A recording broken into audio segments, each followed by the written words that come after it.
The great outdoors, filled with adventure, excitement, and wonder. It's just a shame we're indoors experiencing this from the comfort of our sofa. Today, I'll count down some of my favourite open world maps. This has less to do about the game or its mechanics, instead it's about why these open world maps are fun and interesting to explore. Of course, you and I aren't necessarily going to see eye to eye, so make sure to leave your own list in the comments below.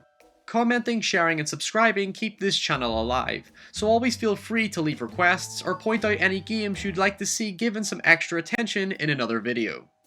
This is my top 10 video game open world maps. Number 10, Minecraft. Yes, I am very aware that Minecraft is a procedurally generated open world, so it doesn't technically have a defined map.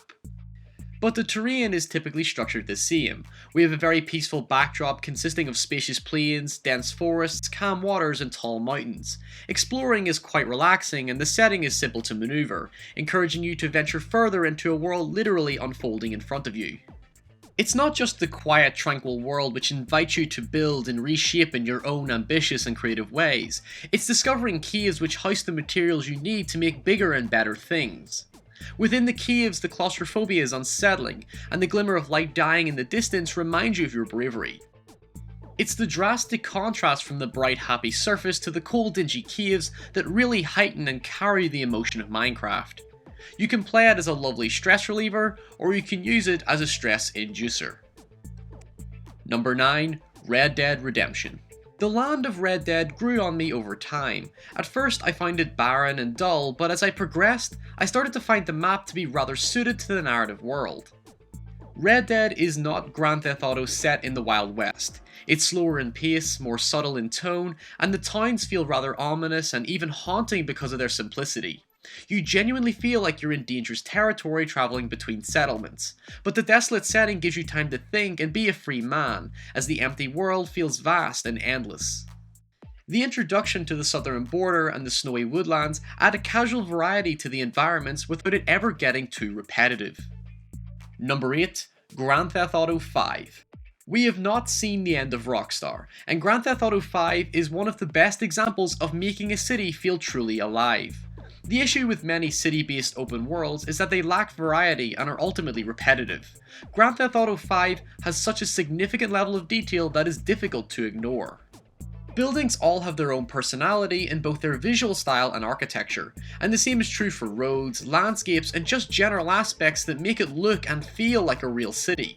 You can distinguish the rich from the poor, the business professionalism from deprived urbanism, and the backwards oddity of country life.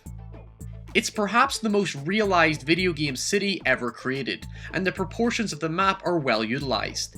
The city looks small but dense, and the countryside is vast and barren, much like the real world would be. Number 7, World of Warcraft. Firstly, I have never played World of Warcraft, so I do not have a representative opinion as to how great the game actually is, but in terms of open world maps, you can't deny how expansive, detailed, and varied the world is.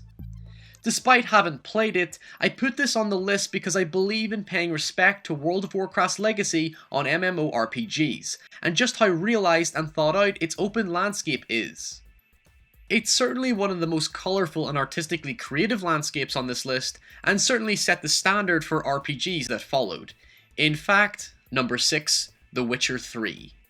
At first, I was worried that The Witcher 3 had a small and uninteresting land to explore. Then I zoomed out of the map to discover that it was barely representative of 1/3 of the actual map. Scale doesn't necessarily mean a good map unless it's dense and diverse, and The Witcher 3 manages to nail all three extremely well. It's a very wild and threatening world for sure, and the map brilliantly balances level progression, as the simple plains house peaceful towns, and the swampy outskirts house much more menacing creatures. Despite being such a large map, the smart use of regions breaks up the environments to make you feel like you're travelling over such a massive world. The scale never becomes an issue as you find yourself encountering interesting things frequently enough to break up the monotony of travel. Number 5, Fallout 3. Ah, Bethesda, the great gods of the single-player RPG. I could talk about them forever. Putting the Fallout IP into the hands of Bethesda was perhaps the best decision this RPG series could have had. Fallout 3 may not have as much of a population as other games on this list, but it still has the charm and density an open world game needs. At its best, the landscape tells the story of what used to be there, a peaceful family setting torn apart by a nuclear holocaust. The locations are scattered greatly throughout the map, making you appreciate the need for sanctuary along your dangerous journey. It's the unknowingness that makes the map stand out, as you'll never be sure as to where you're going, and as you encounter interesting and exciting new locations, you'll never be sure if you'll be treated as friend or foe. It might be a bleak and depressing world, but exploring the wasteland is always fun. Number 4. Dark Souls. Before you claim it's not an open world, it is. We could get caught up in the technicalities, but an open world means a setting which is non-restrictive and allows the player to explore freely. Dark Souls' map design is structured like a labyrinth. Instead of vast open terrain, Dark Souls is connected by a network of paths which add to the feeling of being trapped in a nightmarish maze. In its most basic form, Dark Souls is simply a series of levels joined together, but the fact that the environment and how you traverse the map plays such a pivotal role in the game's design is what makes it the most unique game on this list. Hidden secrets, shortcuts, and cleverly constructed pathways make Dark Souls not only the height of near-perfect game design, but also a stellar example of how you blend distinctive, creative, and exciting environments together into a mysterious, unearthly world. Number 3. Elder Scrolls 4: Oblivion. I promise this is the last game from Bethesda, but it goes to show just how incredibly smart and well designed their landscapes and maps truly are. Oblivion is a very personal game to me as it changed how I perceived gaming as a whole. Every location has purpose, and the intimacy is wonderfully overwhelming. After escaping the linear bland sewers, the sprawling landscape is greatly enticing and just waiting to be explored. It's incredibly rich and detailed, but also just simple and nicely constructed. It's perhaps one of the more peacefully dense open worlds. Most of the time you'll only find trouble if you go looking for it through the wilderness, caves, and abandoned towers, so if you wish to explore the map casually, you can always follow the roadmaps and stay on track. Unless you find something interesting and 4 hours later you find yourself lost in a deep dark cave running for your life. Number 2. Grand Theft Auto: San Andreas. San Andreas is one of my favourite games of all time, and in my opinion, certainly the best Grand Theft Auto game ever made. For the first time, GTA left the confines of the city to venture into the countryside and desert settings. It wasn't the first game to ever do this, but it certainly changed the pace of the series and introduced us to a much more immersive open world. While GTA 5 changes the landscape entirely, San Andreas was the peak of its generation, taking us from violent ghetto territory to the peaceful countryside to the harsh empty desert to the flashy exuberance of Las Venturas, one of my favourite fictional cities. It changed how I saw urban sandbox action, and instead created a very organic, brilliantly constructed and varied map that took away the repetition of the concrete jungle. Number 1.